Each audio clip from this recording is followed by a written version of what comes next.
Welcome back, everyone. Ready for another deep dive? Today, it's all about creating an herbal first aid kit. Ooh, I love this topic. Me too, especially after reading this fascinating blog post from the Bloom Institute. It's a holistic learning center, by the way. Yeah, I've heard great things about them. Anyway, they lay out all the essentials for dealing with those little everyday mishaps. Right, those little cuts and bumps and things like that. Exactly. And I don't know about you, but I'm always looking for natural ways to handle those things. Absolutely. I'm all about natural remedies whenever possible. I'm especially intrigued by some of the more, well, unexpected remedies they suggest. Oh, like what? Well, things like plantain poultices, for one. Plantain poultices? Yeah, and this thing called rescue remedy. Have you heard of it? I have. It's amazing for shock and stress. Really? That's interesting. Tell me more about that. Okay, well, first of all, we should probably talk about why someone would want to create an herbal first aid kit. What are the benefits? Yeah, good point. What makes it so advantageous? Well, think of it like this. You're harnessing the power of plants to heal yourself, right?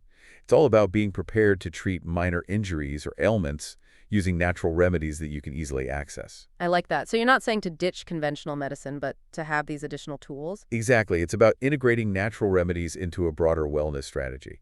And the Bloom Institute is all about that holistic approach. Okay, that makes a lot of sense. So let's get back to that rescue remedy you mentioned. Why does it seem to be the star of the show? Well, it's a blend of box flower essences 5, to be exact. They're chosen for their calming effects. Bach flower essences, huh? So it's not like a tea or a salve. It's different. They're based on the idea that flowers have vibrational energy that can affect our emotional state. Interesting. So it's more about addressing emotional and mental distress rather than physical injuries. Not necessarily. It's really for managing shock and stress. So think about it. You could use it for a minor accident, sure, but also for things like stage fright or even to calm a distressed pet. Wait a minute, you said a pet? Like a dog or cat? Yeah, you can use it on pets. And the Bloom Institute post even mentions using it on plants. Really? I've never heard of that. It's pretty versatile stuff. And you could administer it in a few ways. Orally, topically. You can even rub it on someone who can't take medicine by mouth. That is fascinating. I'm definitely adding rescue remedy to my list. Yeah, it's a must-have. Okay, so what about some of the more well-known herbs, the ones we've all heard of but maybe don't use regularly? Right. Well, the blog post highlights 3. Arnica, tea tree oil, and ginger. Those are classics for sure. Let's start with Arnica. I know it's supposed to be good for bruises, but is there more to it? There is. Think sprains, post-surgery recovery, even mental strains. Mental strain. How does Arnica help with that? Well, some believe it can help reduce inflammation in the brain, which could ease feelings of overwhelm. Wow, I had no idea. It's like a secret weapon for when you're feeling overloaded. Right. And there are 2 main types of arnica to be aware of, homeopathic and extract-based. Homeopathic is very diluted, good for shock and trauma, while extract-based is more concentrated for pain and inflammation. So it's important to choose the right type for your needs. Not all Arnica is created equal. Exactly. Read those labels. Okay, Arnica, check. What about tea tree oil? I know it's antibacterial, but how is it used for first aid? It's a super threat. Antiseptic, antibacterial, and antifungal. Wow. Yeah, you can use it on cuts, sores, even as a mouthwash. It's also great for preventing bug bites. I've heard of people using it to clean their homes, too. Yeah, it's great for that. It's a natural cleaner. Just make sure to dilute it. Got it. Okay, tea tree oil, another one for the kit. Now, ginger. I love ginger tea for an upset stomach, but are there other uses for it? Oh, absolutely. It's great for nausea, motion sickness, cramps, indigestion, you name it. You can easily make a ginger tincture at home, too. Ooh, I love DIY remedies. How do you do that? It's simple. Fresh ginger and vodka, let it sit for 2 weeks, and you're good to go. That sounds easy enough. It is. And you can adjust the strength by adding more or less ginger. Okay, so how much of this tincture would you take for, say, motion illness? Start with a teaspoon, dilute it in water or juice. You can adjust the dosage as needed, but always start low and go slow. That's good advice. So arnica, tea tree oil, and ginger. What else does the Bloom Institute recommend? Well, they mention echinacea for boosting immunity and a really interesting ear oil blend. Echinacea, yeah, I've heard of that, but ear oil. Tell me more. Well, echinacea is great at the first sign of a cold or infection, and they suggest taking 30 drops undiluted at the back of the throat up to 10 times a day. 10 times a day? That sounds intense. It is, but you can also take it in other forms, capsules, tea, lozenges. It really depends on your preference. Good to know. Options are always good. What about this ear oil? What's so special about it? It's a blend of mullein, St. John's wort, and garlic, all infused in oil. And the key is to warm the oil slightly before putting a few drops in each ear. I bet that feels amazing. It does. It's super soothing, helps to relieve earaches and inflammation. Wow, we've covered some real stars of the herbal first aid world so far. Rescue remedy, arnica, tea tree oil, ginger, echinacea, this ear oil. Right. It's amazing how many powerful remedies there are. And we're not even done yet. Nope. There are a couple more the Bloom Institute suggests, and they might surprise you. Okay, I'm definitely intrigued. Let's hear it. Okay, are you ready for this? The first one is shepherd's purse. Shepherd's purse. Okay, I have to admit, I'm not familiar with that one. What is it? It's a plant, kind of a little weed, actually. Huh. And what's it good for? It's amazing for stopping bleeding.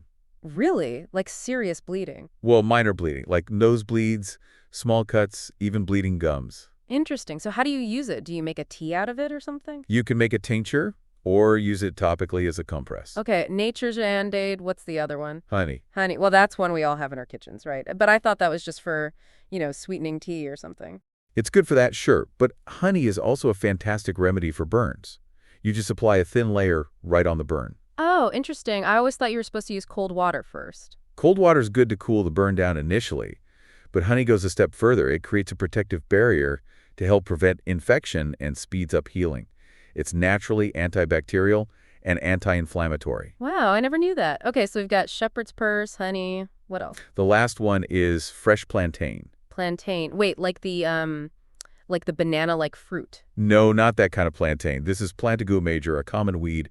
It grows everywhere. Oh, okay. And you can actually use that for first aid? Yep. You can make a tea or a salve with it, but the best way to use it in an emergency is to make a poultice. A poultice? How do you make a plantain poultice? You just chew a few leaves into a pulp and apply it directly to the area. Hold on, chew it. Like actually chew the leaves. Yeah. That releases the healing juices. Then you put that pulpy stuff on bites, stings, burns, cuts.